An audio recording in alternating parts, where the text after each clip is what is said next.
Hello and welcome. I'm James Sir X10, also known as Zencurst, and this is a guide for Lord Rhyolith on Heroic 10-man.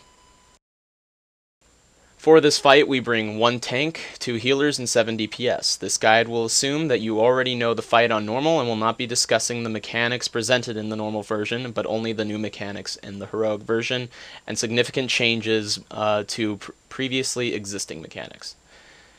The two new mechanics in this fight are a new ad that spawns when Lord Rhyolith steps on an active volcano, and fire beams that spawn that you must avoid during Phase 2.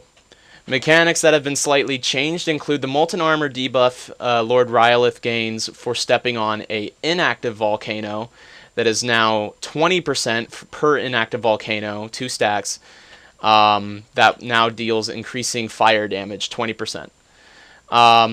As well as a quicker superheated timer that will need to be managed faster. We split our DPS off in the following way. We send 2 ranged DPS to handle the fragments and also focus down the sparks when needed. Our 2 arcane mages. We have 1 ranged DPS, our balanced druid, focusing on the liquid obsidians while they are up, as well as helping out on the fragments or the spark when he doesn't really have anything else to do, or the leg if really nothing's up.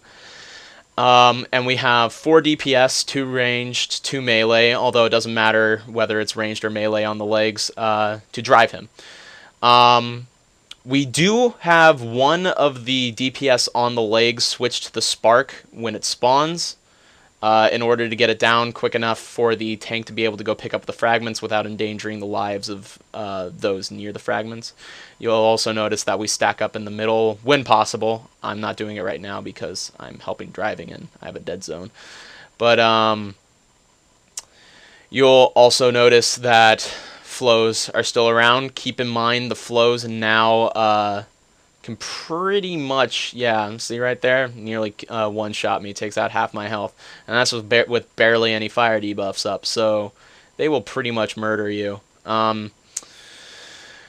We also, for the driving, have a rudder, which means when our driver, which is our feral kitty druid in this case, calls out rudder, say left foot or right foot, him and the person designated as rudder, in this case the myself, the marksman hunter, will switch to that foot in order to turn him faster, or if we really need a fast turn, he'll call for everyone to switch to that foot. All in all, Phase 1 remains about the same. What really you start to see a lot of the difference in is once you start nearing Phase 2 and the damage really starts racking up. On top of that, the liquid obsidians coming in, if they are allowed to hit Lord Rhyolith's feet, he will restore 1 stack. He spawns 10 per active volcano stomped on, meaning that if if you allow all 10 of the liquid obsidians to reach his foot, he basically just negated one of your volcano stacks.